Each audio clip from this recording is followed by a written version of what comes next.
Pada proses disinfection, ya, ini adalah suatu hal yang wajib dalam pengolahan air minum.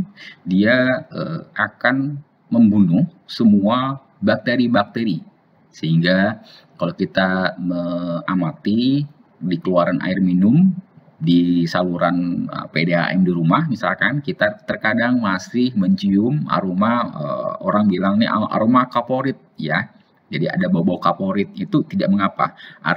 Artinya memang di instalasi pengolahan air minumnya sedang memberikan injeksi desinfektasi. Ya. Yang terbaik adalah memang airnya tidak langsung kita konsumsi karena masih mengandung kaporit, tapi silakan untuk air yang masih berbau kaporit diamkan saja di dalam bak atau di dalam ember gitu ya beberapa jam sampai baunya hilang, tidak apa-apa, tidak masalah. Ya.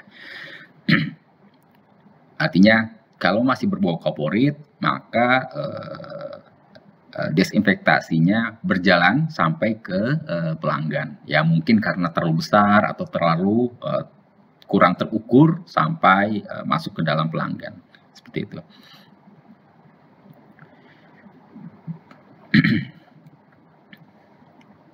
Nah, kemudian ada satu item lagi yang perlu kita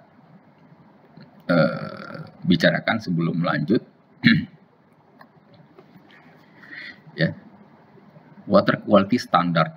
Ini adalah hal penting dalam pengolahan air minum yang akan kita gunakan sebagai air yang akan disuplai ke dalam sistem mechanical gedung.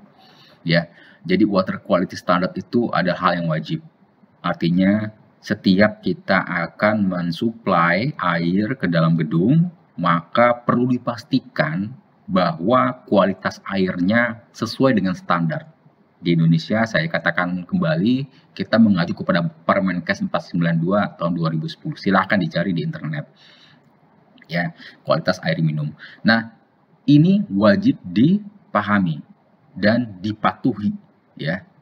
Tidak boleh kita misalkan ada apartemen atau gedung atau mall atau kantor apapun yang mungkin masih menggunakan air tanah dalam, ya, pengeboran, seperti ya, itu langsung dimasukkan ke dalam pompa, dihisap oleh pompa dan langsung disalurkan ke saluran plumbingnya. Itu tidak bisa, ya, tidak boleh.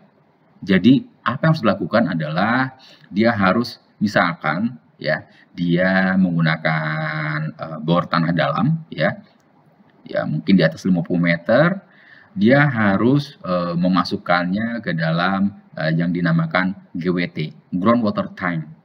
Jadi groundwater tank itu digunakan untuk menampung air dari sumuran. Ya, apa yang dilakukan setelah kita menampung air tersebut, maka kita harus mengecek kualitas airnya, gitu, sebelum disalurkan untuk dikonsumsi oleh pelanggan, oleh para penghuni gedung atau mall atau apartemen. Ya, karena kenapa? Bisa jadi saat kita pumping, kita sedot airnya dari bawah dalam tanah, ternyata banyak mengandung mineral. Mineral itu apa? Contohnya adalah Fe, ya, logam berat, besi, ferro, ya. Jadi kalau kita lihat buat para